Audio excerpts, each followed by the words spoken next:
Good evening dear students. आज एक topic है torque on a current loop magnetic dipole.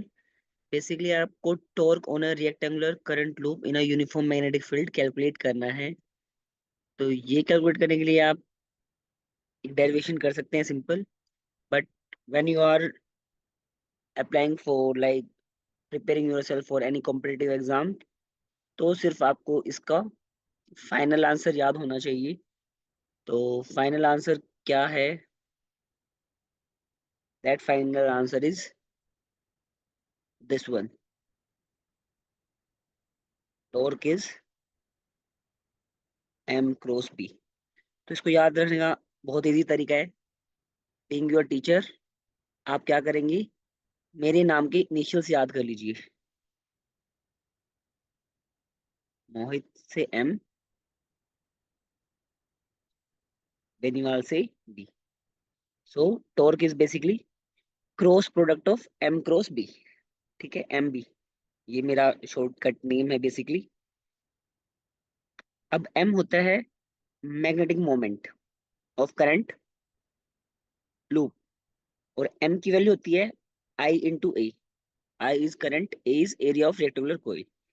तो अगर आप ये सोल्व करेंगे, और क्रॉस प्रोडक्ट की प्रॉपर्टी क्या होती है? अगर क्रॉस प्रोडक्ट को सोल्व करेंगे तो it will be M magnitude B magnitude sine theta into N cap for the direction. Clear है? नेक्स्ट एम की वैल्यू पुट कर सकते हैं I A B sine theta, अगर टॉर्क का जस्ट मैग्नीट्यूड निकालना है तो। ठीक है, तो this is how you can remember this concept. Hopefully help करे। यहाँ पे आपको ध्यान रखना है जो थीटा है that is angle between M and B. M है हमारा मैग्नेटिक मोमेंट, बी है मैग्नेटिक फील्ड। अब यहाँ पे देखिए, यहाँ पे तो सिर्फ बेसिकली एक ही टर्न है। ठीक है, if we are having N turns, okay, तो ये कॉन्सेप्ट क्या बन जाएगा? वहां पे एम की वैल्यू, अगर नंबर ऑफ टर्न्स एन है, एन आई ए हो जाएगा मैग्नेटिक मोमेंट। जो करंट लूप है, अगर उसमें मैं टर्न्स बढ़ा दूं, ठीक है, इन दैट केस आपका टॉर्क क्या हो जाएगा? N I A B sine theta. तो इसको आप याद कर सकते हैं। साइन तो आप याद करेंगे ही, बिना कॉन्सेप्ट से, बिना।